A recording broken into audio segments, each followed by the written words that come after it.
Ouais. Ah, moi je suis fort, moi. Moi, je suis bien, je me sens bien. Je suis fort, le public. T'es fort, Vincent. T'es Très fort. fort. Oh. Si je... Felucette, Felucette. C'est Felucette.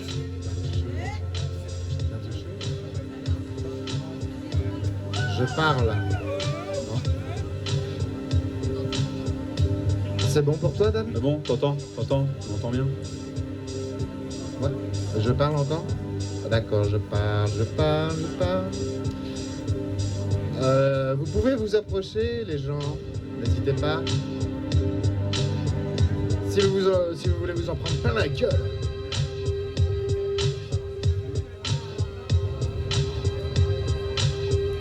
Alors, juste un petit mot, car je crois que les petits réglages techniques sont finis, sur Felucette de manière très succincte pour les gens qui le voient pour la première fois. Donc vous avez un set musico-littéraire devant vous, et plastique d'ailleurs, cette fois-ci. Donc l'idée de Felucette, c'est que c'est de l'improvisation. Alors semi-improvisation, parce qu'on a écrit nous des textes, on a coécrit des textes auparavant, mais qu'on va improviser ensemble en musique et avec une invitée Muriel, plasticienne, qui va, pendant la durée des concerts, réaliser une toile. Et aujourd'hui, et j'espère qu'il y a des historiens qui dans la salle, dans les temps, qui pourront vraiment avoir le souci du détail historique, nous représentons des pirates. Oui, ben on a trouvé ça dans nos tiroirs. Trois types de pirates. Mais par contre, on a trouvé ça à Shanghai, alors on revend de la hi-fi. Un autre invité avec nous, Carlito. Carl, qui a coécrit une partie du texte et qui va aussi lire et interpréter une partie du texte. On a écrit à 3 ou 6 mains, selon l'expression.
L'immense soleil brasillait dans l'océan infini.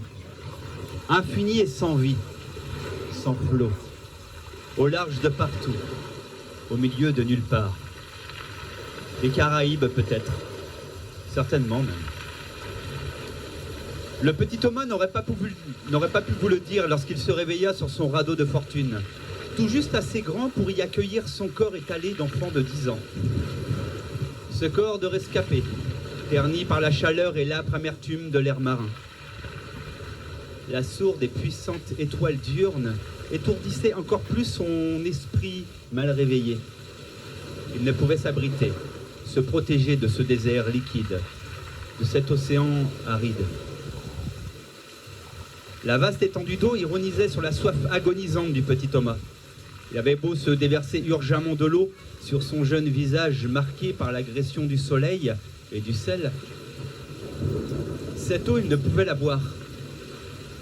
Et la buvait quand même.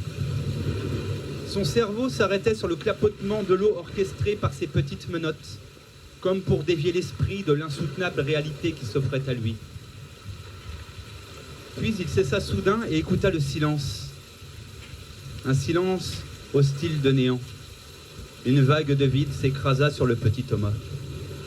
Son esprit se dirigeait sagement vers la folie, comme le fait tout esprit face au désespoir, au vrai désespoir. Son âme était résignée et terrifiée de devoir attendre impatiemment sa fin, son heure, là où le temps ne s'écoule plus.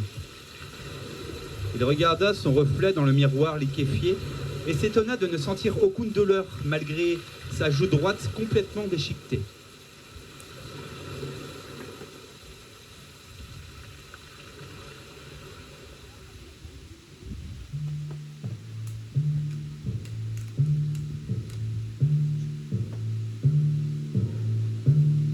Vingt années séparent ce portrait du jeune Thomas au rugueux et mystérieux visage, marqué d'une cicatrice béante sur la joue droite de celui que l'on nomme Poséidon. Depuis sa cabine, il se regarde dans la glace. Il regarde l'homme qu'il est et qu'il n'aurait jamais dû devenir. Le plus grand pirate à mémoire d'océan. Poséidon.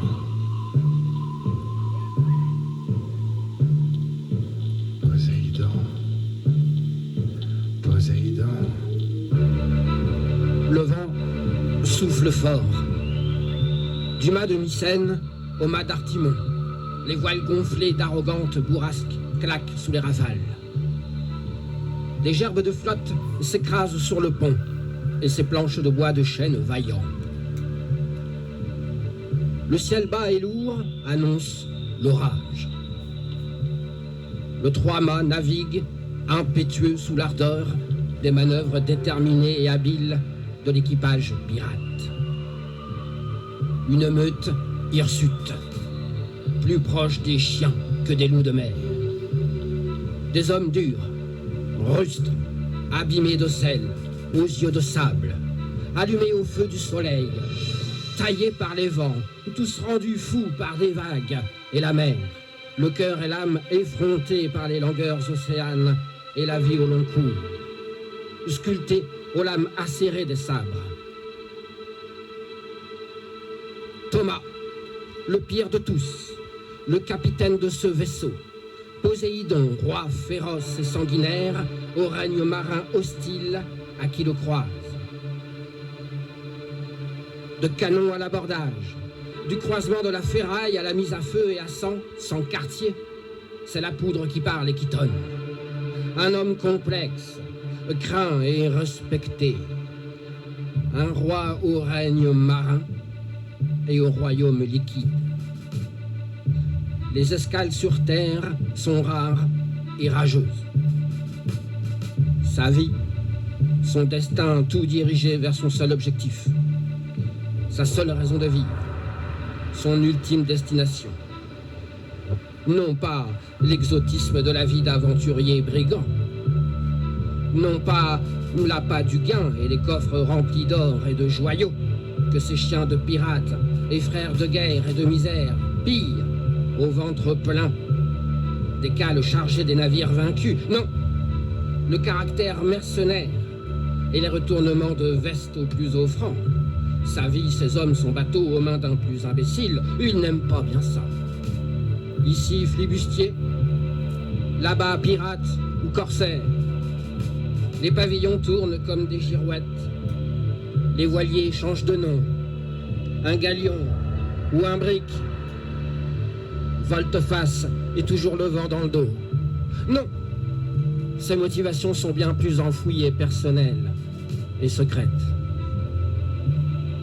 Bien sûr qu'il concède aux affres de cette vie maritime et qu'il pactise avec les nécessités et les aubaines pour vivre et survivre tout au milieu de l'eau.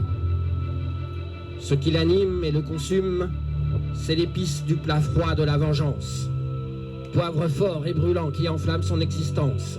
C'est même parfois les nuits de pleine lune que des gars disent l'avoir vu au gouvernail ou à la proue, la bave aux lèvres, les yeux rouges, tisons, exorbités et roulants, fous alliés, accrochés aux cordes, bravant la pluie et le gros temps, gémissant ou beuglant seuls des paroles imbuvables. À la dunette ou à la poulaine, la longue vue incline un miole. Hey, il s'assombrit songeur et fronce ses sourcils fins.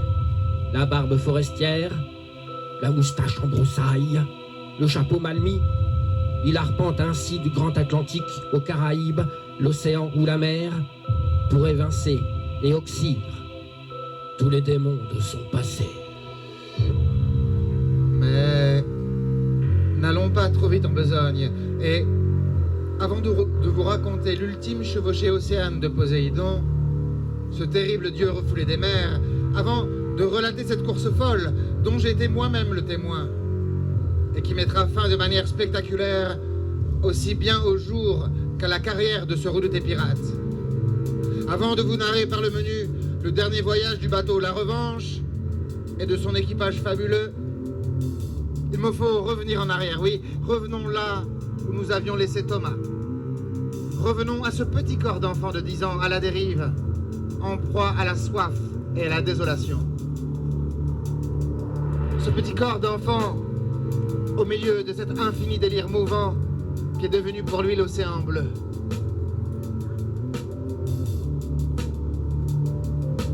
Comme vous l'avez sans doute compris, Thomas était l'unique survivant d'un naufrage.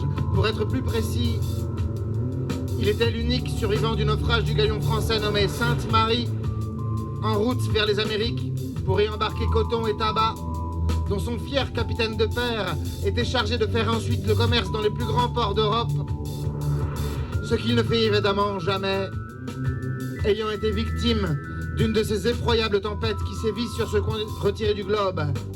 Tempête qui fit sombrer pêle-mêle bateaux, marchandises et marins dans les ténèbres silencieuses des profonds affres marins. Il était donc là, notre Thomas, agonisant sur sa frêle barque, ayant perdu tout à la fois famille, patrie et raison, lorsqu'un bateau battant pavillon noir surgit à l'horizon. Notre Thomas, qui n'était plus qu'un corps mou, sans vie, fut alors recueilli par Sam Bellamy, celui qu'on surnommait à l'époque le Robin des Bois des Mers, et fut transporté, toujours inconscient, jusqu'à la petite ville de Nassau, la fameuse république pirate des îles caribéennes. Et c'est là qu'il grandit, comme pousse une herbe folle au grand air, devenant la coqueluche de tous les matelots et toutes les putains du port. Lui, qui avait connu auparavant le confort éthéré et les bonnes manières des salons français, lui, qui savait lire et écrire et même nager, fait extrêmement rare à l'époque. Le voilà, notre Thomas, qui vaquait désormais pieds nus, les cheveux au vent, libre de toute obligation et convenance, errant le jour dans les ruelles bruyantes, tortueuses et ensablées de Nassau, et réchauffant le soir son visage auprès de grands feux de plage où l'on aimait à veiller, danser et chanter jusqu'à une heure avancée de la nuit farouche, avec, au-dessus de soi, une myriade d'étoiles, si nombreuses qu'on ne pouvait les compter, et devant soi, l'étendue de la mer qui s'étalait à l'infini dans un subtil bruit de ressac et d'écume.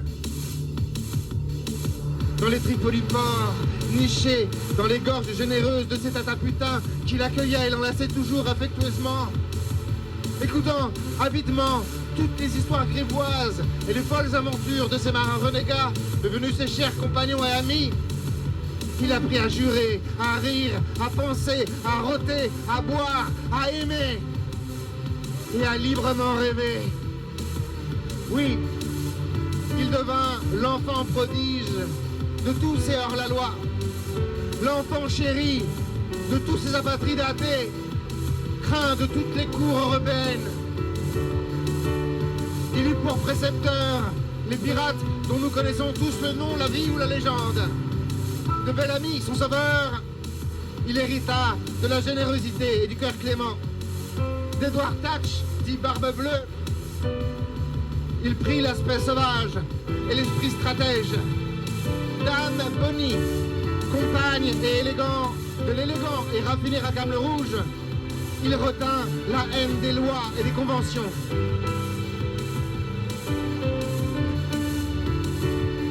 Ils l'initièrent, chacun à sa manière, à la navigation, au tir, à l'épée et à toutes les techniques imaginables du combat et d'abordage. Mais plus que toute autre chose, il prit de la fougue, la ténacité et l'inextinguible soif de liberté. Il fit sienne leurs idées larges et libérales, en prônant l'égalité absolue entre les hommes. Et ce faisant, il devint rebelle, rebelle à toute idée de royauté, de couronne et de droit divin. Il poussa même plus loin que ses prédécesseurs la rébellion, faisant trembler à l'âge adulte le pouvoir et le commerce des grands empires coloniaux, en libérant à maintes reprises les Noirs, ces mêmes Noirs qui pourrissaient par centaines de milliers dans les cales des majestueux bateaux marchands venus des lointaines contrées africaines. Alors que le commerce triangulaire battait son plein, Thomas se fit un malin plaisir d'aborder et de se rendre maître de tous les navires négriers qui se trouvaient à portée. Mais, loin de s'accaparer de ces hommes marchandises, qui étaient destinés à être vendus au plus offrant comme esclaves dans les vastes champs des Nouvelles-Amériques, ce qui aurait pu assurer sa fortune, il les faisait monter sur le pont. Il les faisait monter sur le pont et les déclarait soudain hommes libres.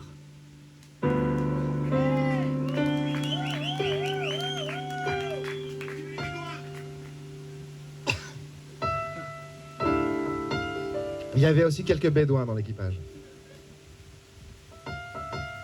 Et après avoir déclaré tous ces noirs hommes libres, avec un théâtral coup de sabre qu'ils mettaient sur leurs lourdes chaînes, il les embrassait sur la bouche. Il devint ainsi le seul capitaine blanc à la tête d'un équipage uniquement formé d'hommes noirs, ce qui fit sa renommée ainsi que sa noire destinée.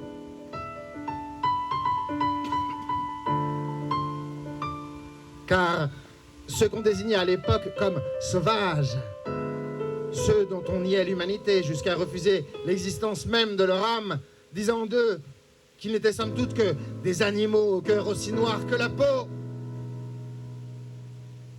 Thomas les traita comme ses égaux et ses frères.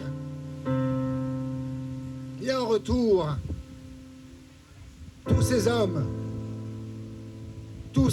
lui firent serment d'allégeance et lui donnèrent ce nom désormais fameux de Poséidon.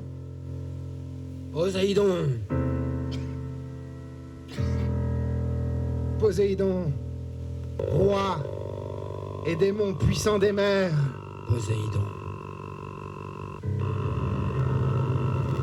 Poséidon. Poséidon. Et ce sont ces mêmes hommes qui l'avaient libéré, qui baptisèrent plus tard leur bateau la Revanche. Poséidon. La Revanche. La revanche. Car, vous vous en doutez, Poséidon. ils étaient tous avides de rendre la monnaie de leurs pièces à tous ces maudits blancs. La revanche. Ces maudits blancs qui avaient voulu jouer à devenir leur unique dieu et leur souverain maître. Oui, tous. Ils trépignaient de croiser le fer avec ceux-là même qui leur avaient pris pendant un temps toute dignité et les avaient traités pire que la dernière des bêtes. Poséidon. La revanche. Mais, encore une fois, j'avance peut-être un peu vite en besogne.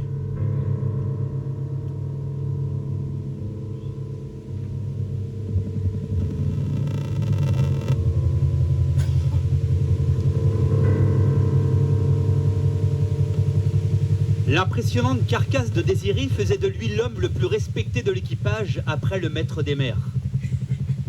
C'était le lieutenant de Poséidon, son garde rapproché, son garde-fou. Il n'hésitait d'ailleurs pas à jeter à l'eau quiconque osait, en murmure, critiquer ou mal parler du chef. Il voit une admiration sans borne pour Poséidon. Il aimait observer son chef, seul, scruter l'horizon depuis le pont. Il se demandait toujours à quoi il pensait, quel secret l'animait. Tu viens boire une goutte avec moi?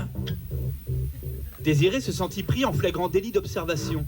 Il ne comprenait d'ailleurs pas comment son chef, qui regardait devant lui, eût pu deviner sa présence. C'est la première fois que Poséidon lui offrait une pareille occasion. Avec plaisir, chef. Il rejoignit Poséidon sur le pont. Ils regardèrent tous les deux la ligne jamais atteinte de l'horizon pendant de longues secondes, en silence. Poséidon, sans détourner le regard, lui tend la bouteille de rhum. Merci, chef. C'est à moi de te remercier, Désiré. Et pourquoi donc, chef? Ce que je suis, je le dois en partie grâce à toi. C'est impensable combien il faut être pour réussir à faire quelque chose tout seul. Je ne comprends pas ce que tu veux dire, chef. Mais je suis ce que je suis parce que tous les hommes de ce navire croient en moi. Et toi, Désiré, tu as persuadé ceux que je n'arrivais pas à convaincre. Les plus récalcitrants dorment avec les poissons. Pour eux, il n'y a pas de place sur ce bateau. Pourquoi tant de dévotion, Désiré? La loyauté de beaucoup de ces hommes tient au pillage que je leur offre. Toi, c'est différent. Pourquoi? Chef, tu m'as permis une autre vie. Oui, mais aux autres aussi. Je ne peux pas l'expliquer, chef. C'est en moi. Je ne peux pas me défaire de ça. Et puis, tu portes un secret. Un lourd secret. Poséidon tourne doucement la tête en direction de Désiré. Il le regarde, esquisse un sourire et retourne à son horizon. Qu'est-ce qui t'anime réellement maintenant que tu es un homme libre? Maintenant que je suis un homme libre, prendre tout ce qu'on m'a volé au centuple. Quand on part à l'abordage, je vois l'ennemi comme le coupable de tous mes maux, de mon passé. Quand on part à l'abordage, je vois rouge. J'imagine celui que je torture comme mon tortionnaire. J'ai une réelle impression de me venger. Je connais cette sensation, Désiré. Elle m'anime également. Vous savez, chef, mon passé est douloureux à cause des hommes. Alors, je tape sur d'autres hommes. Toi, tu ne peux pas te venger d'une tempête. On ne peut pas taper sur une tempête. Poséidon explose de rire. Désiré n'ose interrompre l'étrange réaction de son chef.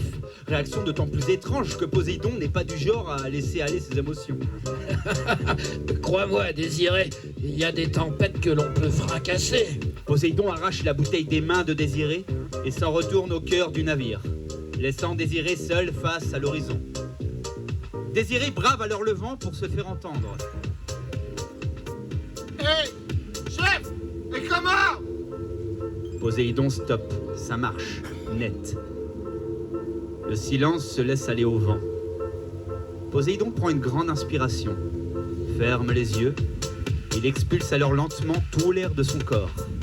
Il ouvre les yeux. Quand la tempête est le nom d'un foutu navire.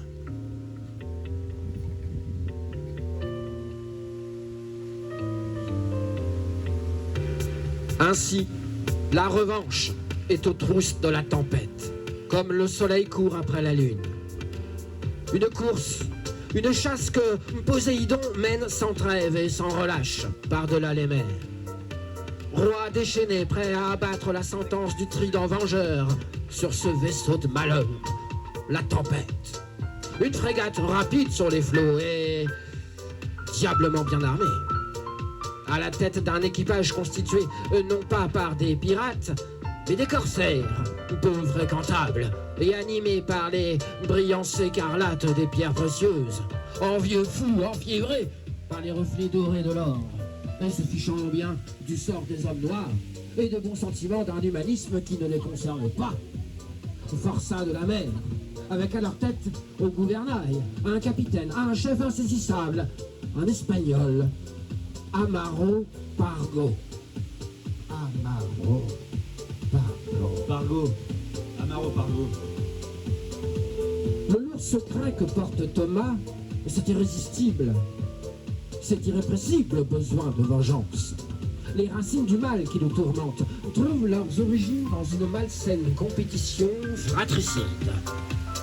Thomas et Amaro, Poséidon et Pargo, deux frères rivaux que la vie n'a eu de cesse de séparer et d'opposer. Amaro est un laquais de la couronne du roi Philippe V et des intérêts de la monarchie hispanique. Un riche propriétaire terrien avec 773 propriétés, principalement viticoles, et 42 maisons. Bénéfice, entre autres, de sa participation à la flotte des Indes.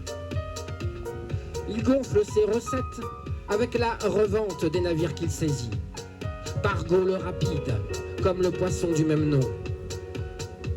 C'est ainsi que la tempête vogue au vent avec ses 64 coudées de long et 56 quilles, armées de 58 canons. Des navires qui se consacrent au commerce transatlantique doivent être convenablement armés en raison des conflits entre l'Espagne et la Grande-Bretagne et aussi de la persistance des attaques de pirates comme Poséidon.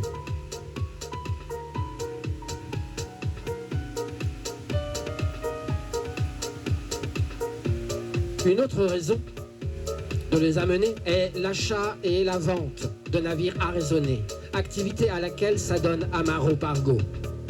Tout indique qu'Amaro Pargo a réalisé des actions corsaires, seul ou en collaboration avec d'autres capitaines de navires de la flotte des Indes.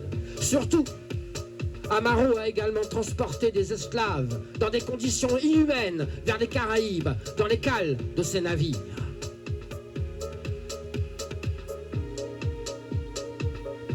Troublant secret que cette parenté avec ce frère ennemi maléfique. Visage Janus, pile et face d'une même pièce. Seul Désiré était dans la confidence de Thomas. Lui seul, le quartier-maître, le second, partageait les aspirations du chef pirate. Du reste, l'équipage de la Revanche ignorait tout des obscures motivations de Poséidon, leur capitaine et demi-dieu incarné. Il les avait libérés, il le suivrait partout. Voilà le secret révélé. Le capitaine du Sainte-Marie, père de notre valeureux marin, avait eu une aventure avec une femme de la Laguna sur l'île de Tenerife lors d'un échange commercial avec la bourgeoisie agricole. Une escale de quelques semaines dans un difficile périple. Il négociait alors le cacao et des produits venus d'Amérique à destination des exportations pour l'Europe. Lors du naufrage du galion français, la nuit terrible de ces couragans, qui aura eu raison de l'embarcation, qui, aux yeux paniqués du père de Thomas, paraissait alors si frêle, au-dessous des nuages tonitruants et habités d'orage et de pluie, et qui soulevait des vagues qui ne laissaient aucune chance au capitaine perdu. Celui-ci, alors certain de sombrer et d'être condamné, révéla l'existence de son frère au jeune Thomas.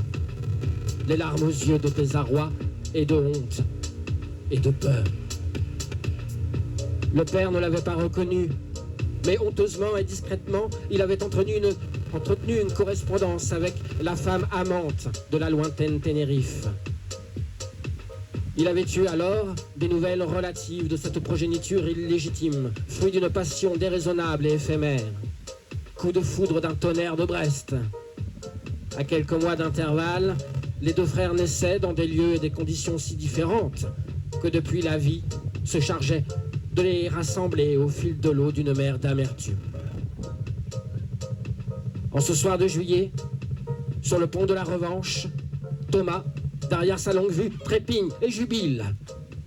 À quelques milles au-delà, proche d'une crique, dans le giron d'un îlot, amarré à proximité d'un ponton de fortune, un bateau qu'il reconnaît, un bateau qu'il reconnaîtrait d'entre mille autres.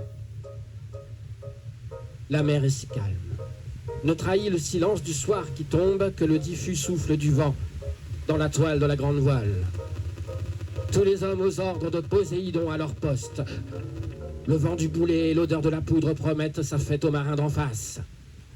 Les grappins d'abordage prêts à être utilisés, les sabres luisants à l'abri des fourreaux, mais à portée de pogne, les pistolets à silex dégainés dans la main dans le dos de chaque marin, tout feu éteint, ni torche ni pavillon, le vigie guette et chuchote les mesures pour la manœuvre d'approche.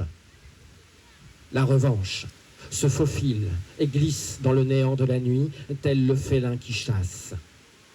Silencieux, dans une nuit sans lune, dissimulée par quelques vapes de brouillard éparses, la revanche, de la revanche, sonne aux oreilles de Thomas comme la mélodie d'une embuscade longuement organisée.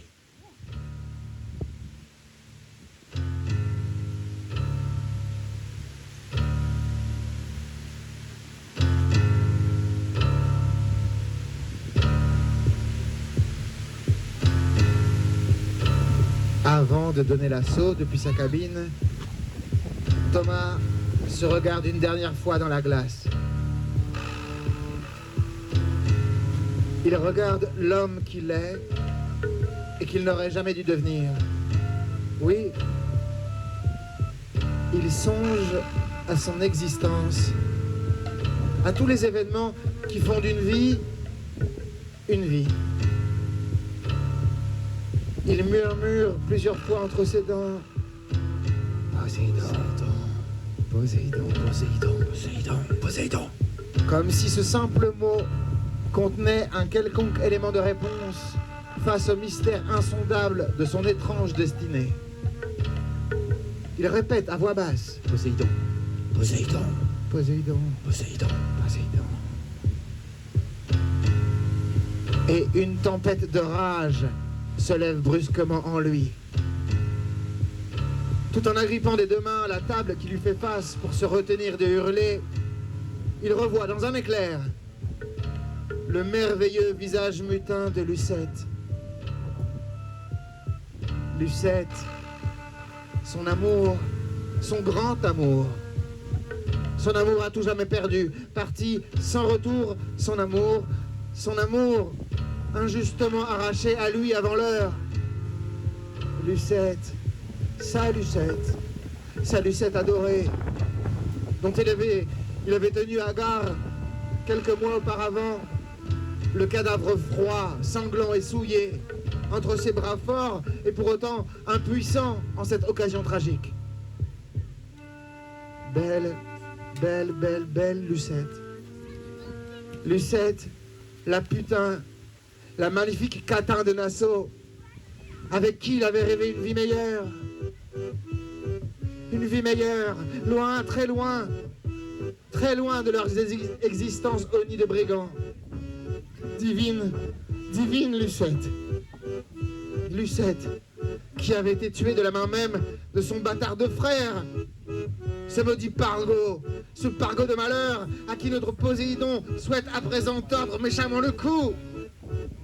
Car au printemps dernier, alors que le bateau La Revanche voguait en haute mer à la recherche de proies et de prises faciles, Pargo, lui, de son côté, se retrouvait à faire escale dans le port de Nassau, où son équipage s'était adonné à la plus vile débauche durant plusieurs jours et nuits. Terrible, violent séjour de sauvagerie, au bout duquel Pargo avait abusé de son pouvoir à lui, sur son corps à elle, Lucette. Lucette. Il avait abusé de son pouvoir à lui, sur son corps à elle, au point de définitivement la briser, lui volant tour à tour bourse, honneur et finalement souffle ultime. Gentille, gentille Lucette, dont le souvenir gît à présent dans la poitrine de Thomas comme une lettre morte. Lucette, Lucette.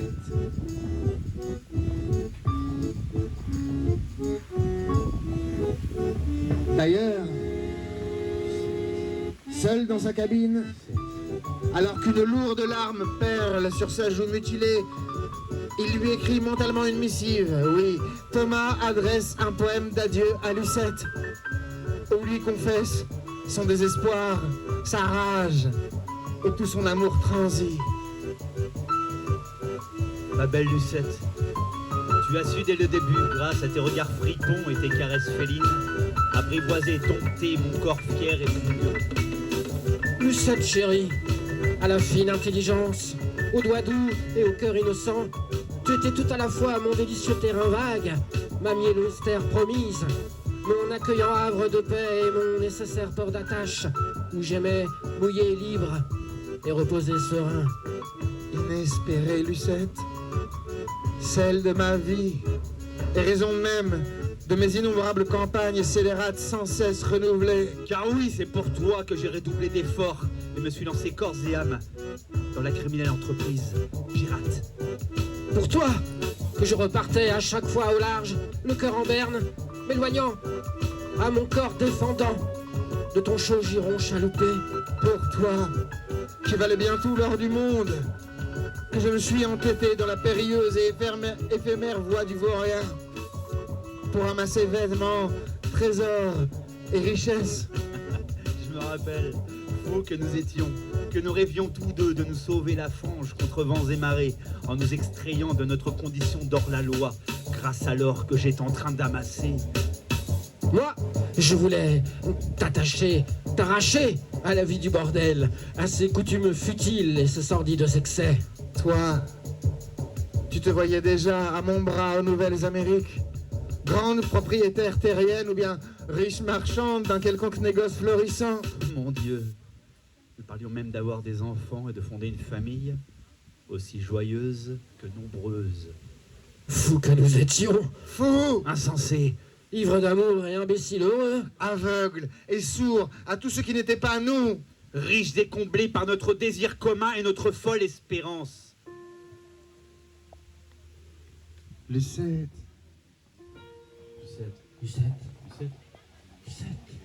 C'était sans compter sur les implacables coups du sort, les insoupçonnables revers de fortune qui ne sont jamais, il me faut bien l'admettre, qui ne sont jamais dénués d'une certaine pointe de fourbe et farouche ironie, atroce, ironie amère, qui a brutalement coupé les ailes à nos fantasques projets, en coupant sèchement l'herbe sous les pieds de ta jeune vie. Et ce, par l'intolérable faute de mon demi-frère, ton adorable existence, tout à la fois spoliée et fauchée par mon propre sang dégénéré. Pargo, ce pargo de malheur,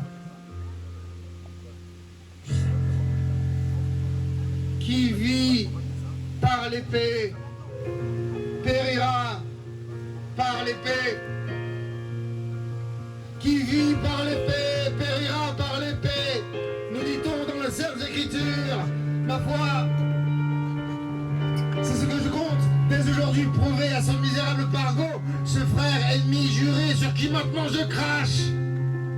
Cet homme vil, qui ne sait sans doute pas qui je suis pour lui, ni ce que tu représentais pour moi. Je m'en vais de ce pas, lui révéler la vérité, mon regard planté droit dans le sien, avant que d'enfoncer profondément ma lame à travers son méprisable cœur, et mettre ainsi fin à sa détestable vie.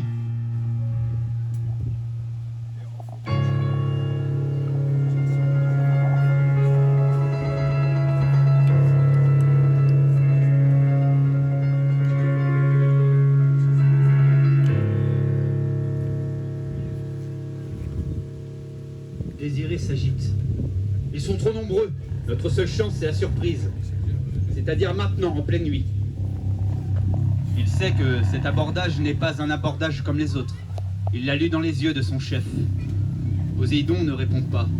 Son regard écarlate est figé vers le ponton de fortune éclairé par quelques torches enflammées, comme si ses yeux les avaient allumés. Désiré est habitué au silence plein de son chef. Et dans ces cas-là, il n'insiste pas. Mais cette nuit n'est pas comme les autres. Désiré le sait. Désiré insiste. Chef, on sait tous que cette attaque est suicidaire. Moi, je m'en fiche. Tu sais que je te suivrai, quoi qu'il en coûte. Mais réponds au moins cette question. Ça en vaut vraiment la peine? Il faut saisir les occasions, c'est vrai. Mais en est-ce vraiment une? Pourrait-il voir aussi un leurre de la fortune? Poséidon ne répond toujours pas. Il sait pertinemment que son lieutenant a raison. La moindre offensive serait fatale pour lui et pour son équipage. Ce moment tant attendu est sous ses yeux et il ne peut agir. Rien faire, juste partir. La surprise serait seulement surprenante pour l'ennemi, au début. Agir serait envoyer des hommes à une mort certaine, des hommes qu'il a libérés lui-même. L'ironie de la situation dessine un sourire amer sur son visage. En guise de réponse, Poséidon fuit dans sa cabine. Tout l'équipage a les yeux braqués sur Désiré, laissé seul sur le pont. Il regarde ses hommes sans cacher sa mine circonspecte. Restez alerte. Une nuit sans lune prévient un demain sans lumière. Buvez. Pas trop quand même, pour comprendre les ordres. Mais assez pour nourrir vos colères. Une voix sort de l'équipage. Désiré, tu sais comme nous que si le chef décide d'attaquer, on est tous morts. Il faudra un miracle pour s'en sortir. Vous avez raison. Mais depuis que Poséidon nous a affranchis, moi je crois au miracle. Une autre voix de l'équipage rétorque alors. Ce sera sans nous. Qu'il donne l'ordre d'attaquer, on le tue. Toi avec, Désiré. Désiré avale sa salive et digère la menace. On n'en est pas là. En attendant, buvez. Buvez et rigolez. Buvez et chantez. Pas trop quand même pour comprendre les ordres, mais assez pour nourrir vos colères. Comme tout grand meneur d'hommes, Désiré exécute lui-même le conseil à peine donné à son équipage. Il ouvre une bouteille de rhum et boit une bonne lampée. Il cherche la lune, en vain. Le miracle arrive d'une petite lumière qui s'approche innocemment de la revanche. Elle s'approche depuis sa petite embarcation au rythme des coups de rame donnés par deux ombres dans la nuit.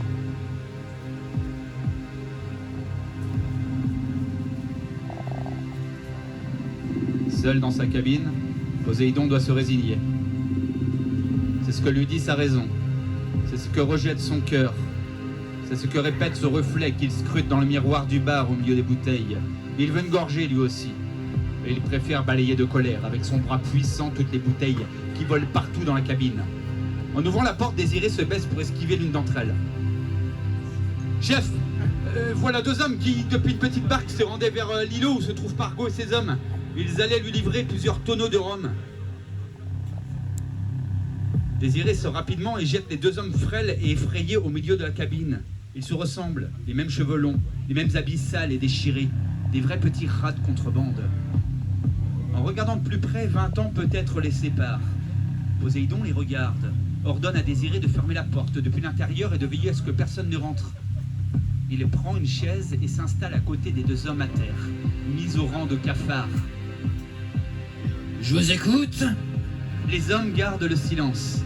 Poséidon observe un peu plus les deux hommes. Les mêmes. Mais ils se ressemblent étrangement. Mais pas du même âge. Le père et le fils. Désiré, t'en penses quoi? C'est sûr, chef. Le plus vieux des deux hommes prend alors la parole, non sans trembler. Vous faites erreur. Je ne le connais pas. On s'est retrouvés sur la même barque pour une affaire que nous devions mener au plus vite. Quelle affaire? Demande le chef. Demain soir, c'est l'anniversaire de Pargo. Alors, pour l'occasion, ils nous ont missionné d'apporter une cargaison de rhum pour les festivités. Répond le plus âgé. Et vous êtes qui? Je suis un brigand de Nassau, chargé de m'exécuter par les bases besoines de ce type. Ils m'ont collé ces jeunes idiots dans les pattes. Hostile. Tu prétends ne pas connaître ce jeune idiot? Ça doit être un orphelin de Nassau. Tente l'homme. Poséidon s'empare d'un petit sabre et caresse la pomme d'Adam du jeune homme. Si je l'égorge, tu t'en fous donc? Le jeune homme s'étouffe de pleurs, s'étouffe de peur. Il se pisse dessus. Poséidon prend le plus âgé par les cheveux et lui fout la tête dans la flaque d'urine. Tu essaies de protéger ton fils, je comprends. Mais tu t'y prends mal. Tu le mets vraiment en danger. Je répète, tu connais l'incontinent? Oui, c'est mon fils. Poséidon se saisit de la main du jeune homme, la pose sur la chaise et la tranche à l'aide de son sabre. Les deux brigands de Nassau hurlent de peur et de souffrance. Tu vas mener ta mission à terme, seul. Ton fils restera avec nous. Fais ce qu'on te dit, et tu auras une chance de le récupérer. À peu près entier. Poséidon se dirige vers l'oreille de Désiré et murmure. Fous-moi du cyanure dans les barriques. On va exterminer un équipage sans bouger le petit doigt. Mais ton affrontement avec Pargo, cet affrontement dont tu rêves tant, n'aura donc jamais lieu. Il mourra sans savoir pourquoi. Ose Désiré. Pargo, je le connais, il ne boira jamais le même rhum que ses hommes. Il va se retrouver seul sur son îlot. Une fois toutes les barriques empoisonnées, le plus âgé de deux brigands charge seul sa barque et se rend sur l'îlot. Le commerce se fait sans souci. 45 bonnes minutes plus tard, le voici de retour. Une fois sur le pont de la Revanche, il demande à voir son fils. En guise de réponse, Poséidon lui sabre la tête. Jetez-moi ces deux corps dans la flotte. Il regarde le lointain ponton de l'îlot. On n'a plus qu'à attendre demain soir.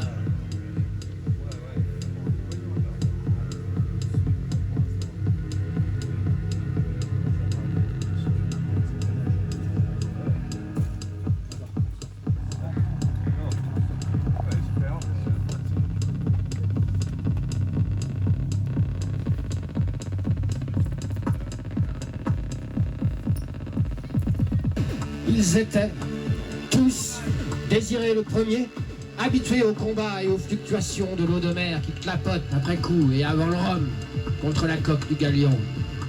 Ces vaguelettes épaisses et colorées du sang des affrontements violents. Quand le silence retombe après la fureur de la bataille, les vapes de fumée qui s'échappent, lourdes, de l'odeur âcre, de la poudre des canons encore brûlant des salves de tir de boulets rougeoyants. Les cris des chiens de leur meute, camarades infaillibles, frères de galère, de misère et d'armes, qui affrontent la morsure scélérate de la douleur. Blessures aux plaies béantes, le sang, bien sûr, mais aussi les autres écoulements de fluides corporels, les leurs, comme celles de leurs adversaires, comme autant de tonneaux qui se vident dans les pleins feux des ivresses de l'affrontement naval et de son apogée folle, l'abordage et le corps à corps. C'était un autre genre de mission qui ce soir les attend.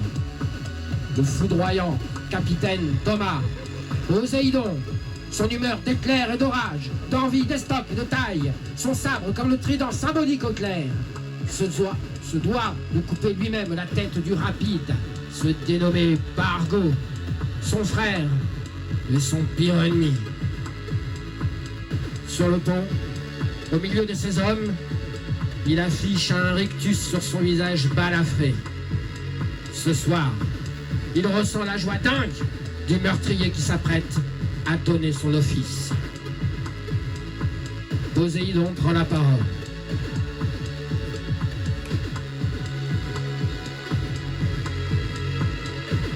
Allons, ma meute.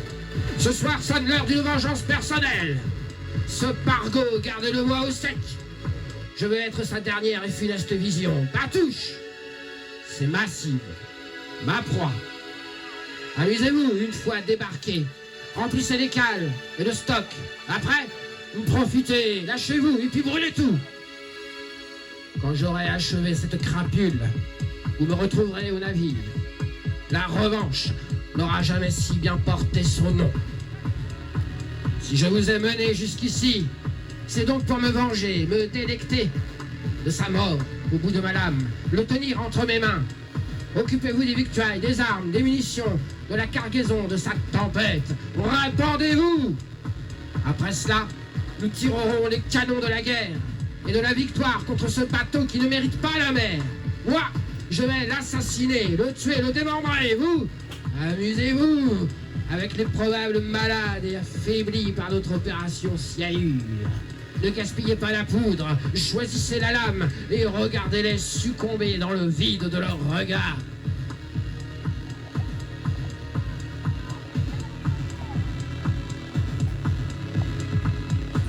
Ils s'apprêtent à débarquer ainsi. 20 marins, 20 pirates assoiffés, affamés, qui jaillissent des deux chaloupes de la vengeance pour fouler la terre.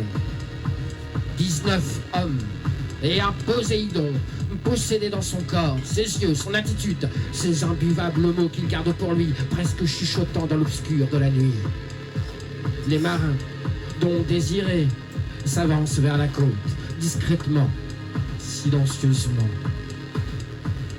Une des deux embarcations touche la plage avant l'autre.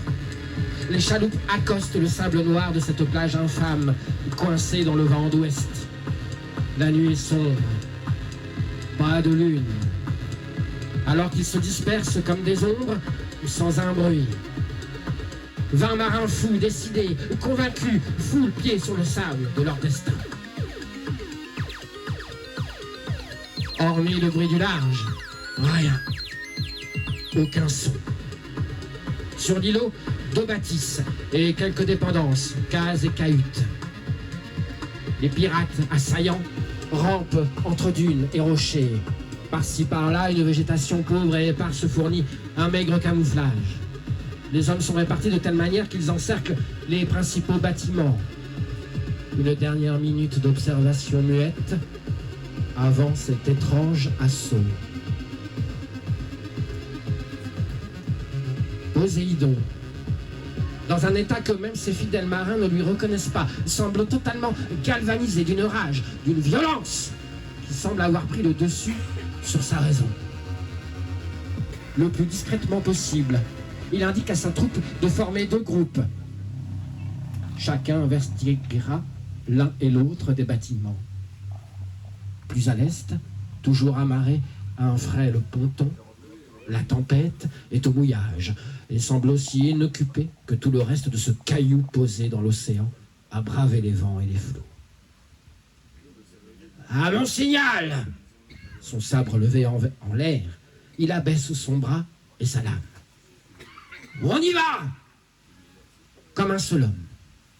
Les 2 groupes sortent alors de leur cache et se lèvent pour donner la charge, accompagnés par leurs cris. Le premier des groupes, dirigé par Désiré, se rue sur le premier bâtiment.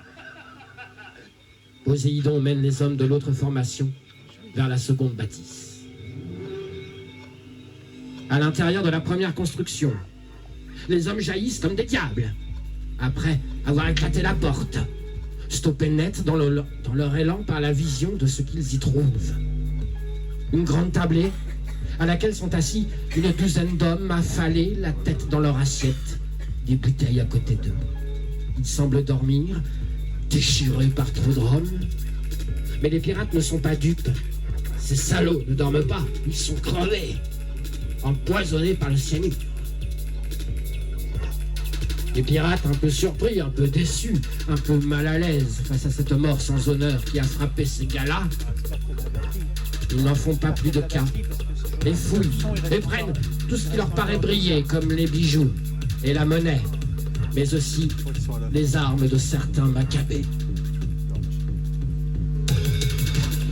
Une fois les mains pleines de tous les objets scintillants qu'ils peuvent agripper alentour, les marins sortent du bâtiment en gloussant baissement, soudain grisés par le poids de l'or. Le poids de l'or dans leurs poches, ils sont heureux de leur prise, malgré la frustration qu'ils ressentent de ne pas avoir eu à livrer un combat honnête pour acquérir ce précieux butin. Mais leur bonne humeur ne dure guère, car ils ne tardent pas dehors à rejoindre le second groupe qui, lui, semble inquiet, perdu, à en juger par les mines blafardes et les cils froncés des hommes qu'ils croisent.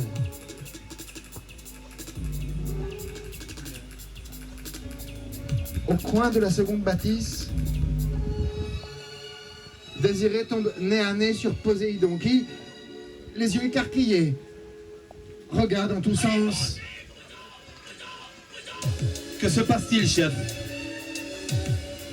Silence de Poséidon qui continue de scruter autour de lui à travers l'obscurité comme un chien fou. Désiré prend les épaules de son capitaine des 2 mains pour qu'il se ressaisisse. Chef, qu'avez-vous? Je ne sais pas.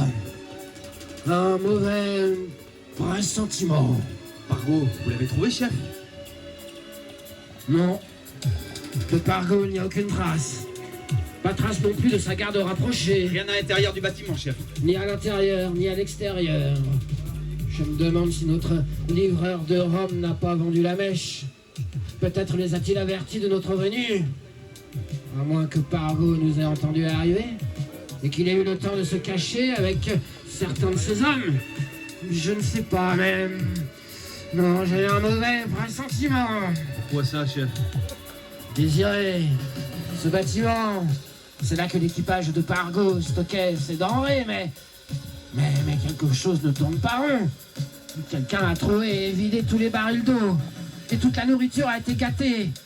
On a répandu par-dessus des tonnes de sel, de sucre, de poivre et de savon. Étrange. On a trouvé un puits à 2 pas d'ici. Mais apparemment, on y a jeté des charognes de chiens et des seaux d'excréments pour rendre l'eau insalubre. Bizarre. Désiré, j'ai un mauvais pressentiment. Au moment même où il prononce ces mots, Poséidon perçoit un bruit sourd au loin, comme un long et lourd grésillement. Puis, il perçoit dans le ciel une lueur, ténue d'abord, puis de plus en plus intense, persistante et large. Il marmonne. Un feu? Il esquisse déjà un geste pour se diriger vers l'endroit de ce qui lui semble être un début d'incendie. Puis, il se retourne vers Désiré et lui dit « Vite! Appelle tous nos gars. Retournons aux barques. Vite! » Ni une, ni deux, Désiré s'exécute. Il crée des ordres secs et précis afin que tout l'équipage se rallie et se rue comme un seul homme sur la plage par où ils étaient arrivés.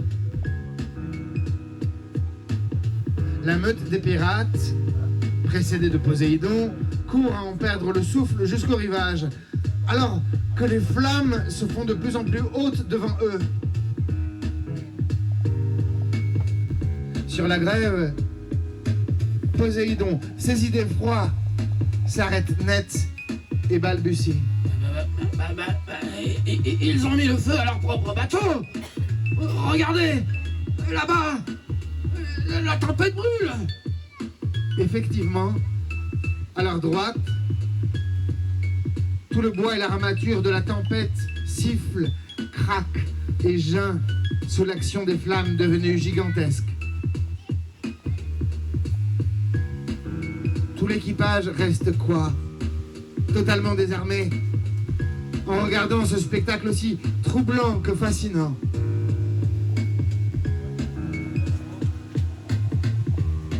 Un feu. Regardez là-bas.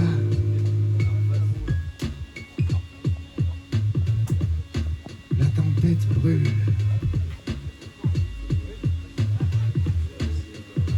Après quelques instants de torpeur, Désiré tape nerveusement sur l'épaule de Poséidon, puis tend son doigt pour lui désigner quelque chose sur la plage à leur gauche. Chef, regardez, il manque une de nos barques.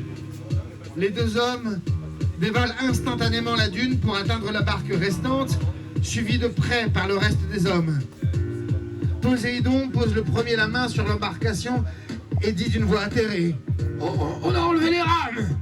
À son tour, Désiré tâte la barque, observe, puis ajoute: Chef, regardez, on a percé le fond et cassé des planches à la hache. Là, et là, impossible de repartir avec cette barque. Elle prendrait tout de suite l'eau.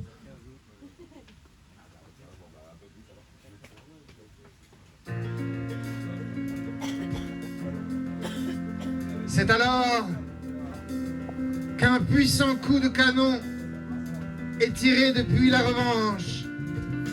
De surprise et de peur, certains pirates crient, la tête entre leurs mains, alors que d'autres plongent à terre ou que d'autres se mettent à courir en tous sens.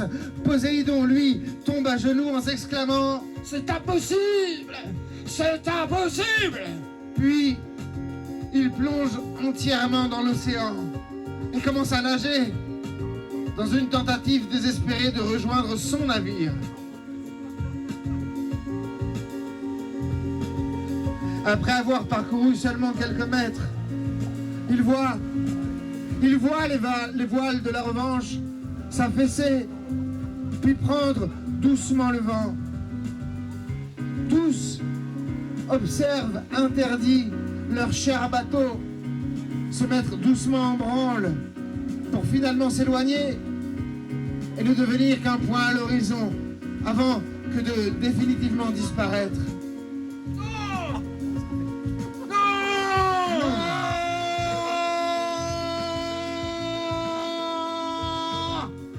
Hurle Poséidon.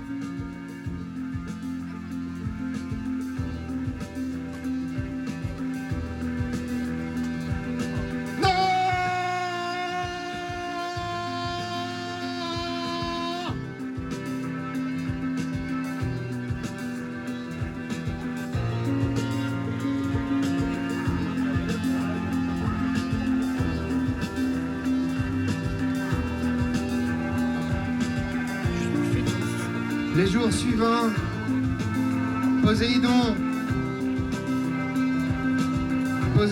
aura beau parcourir à dos dans sa tête cette nuit de malheur 1000 fois. Il ne comprendra jamais vraiment comment, à sa barbe et son nez, tout cela a pu se produire.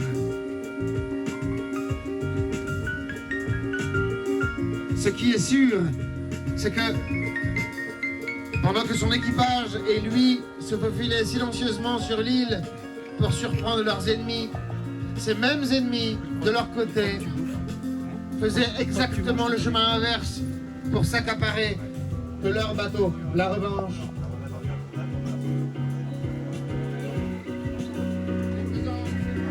Les faisant prisonniers de l'île, Pargo, le frère ennemi, le frère maudit, Pargo les promettait tous à une mort lente et certaine.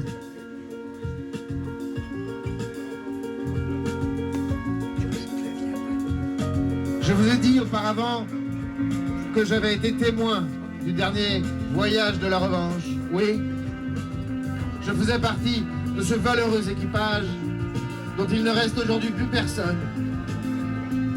J'écris ces quelques lignes pour combattre l'ennui et la solitude, car bien que cela ne fait qu'à peine 2 semaines que nous nous sommes retrouvés échoués sur ce maudit îlot,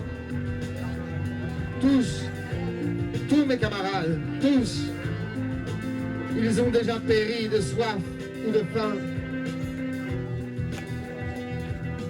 Il ne reste comme dernier survivant que Poséidon et moi. Poséidon et moi, mais nous ne nous parlons quasiment plus désormais. Je l'évite, je l'avoue, il me fait peur. Il est devenu à ce point sale et décharné qu'il n'a même plus l'apparence humaine. Je crois qu'il a perdu la raison, car je le vois passer ses journées à crier des mots inaudibles face à la mer. Il a sans doute été rendu fou par la contemplation de cette mer dont il est aujourd'hui la victime et le prisonnier. Cette même mer qui lui avait pourtant procuré sa vie durant amitié, amour, richesse, gloire et surtout liberté. Cette même mer, oui, aujourd'hui, elle est devenue sa geôle. Et Poséidon,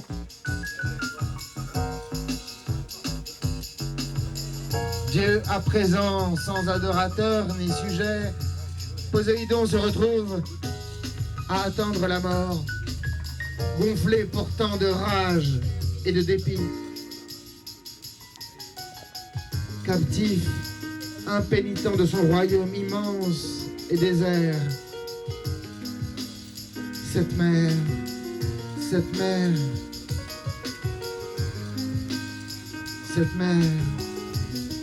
qui s'étale devant lui à n'en plus finir.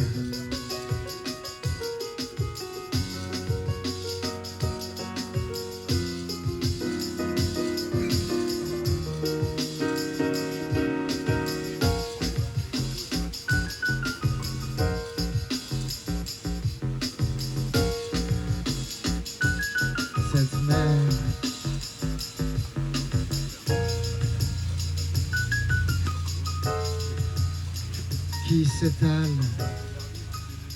qui s'étale devant lui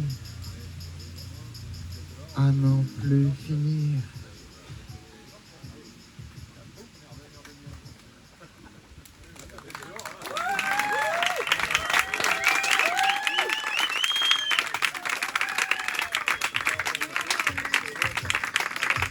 Merci. Merci. Vous aviez à la musique Lieutenant Dan. Lieutenant Dan à la musique. Vous aviez Murmure, dit Muriel, ou l'inverse, à l'happening plastique, vous voyez. Toile que vous pourrez admirer toute la soirée. Et au niveau de ceux qui ont écrit les textes et qui les ont interprétés, il y avait Karl Brochoir, Florence Sorin et Vincent Bouillet. Ouais!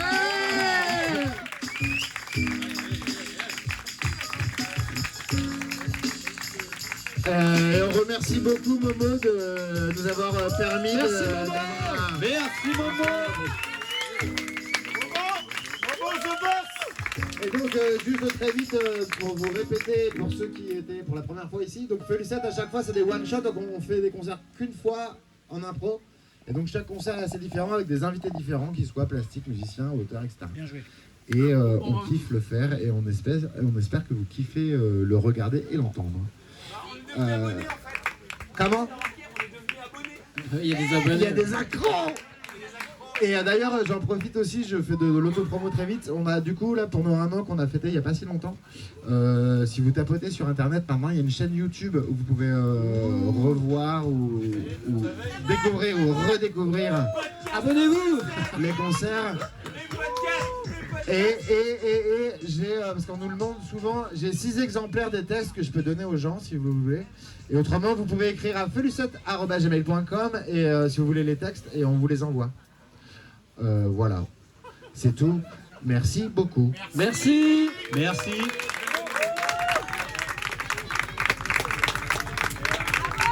Et si vous voulez, pour les gens qui sont là, il y a un fût de bière et vous pouvez mettre des sous pour qu'on puisse rembourser le fût. Alors vous mettez ce que vous voulez, l'important c'est de bien le plier. Murmure. Muriel, est-ce que tu veux mettre aux enchères ta toile? Parce qu'on peut le faire. Alors, on peut la mettre aux enchères ou tu parles. S'il y a des gens qui sont intéressés pour acheter la toile, c'est possible. Voilà.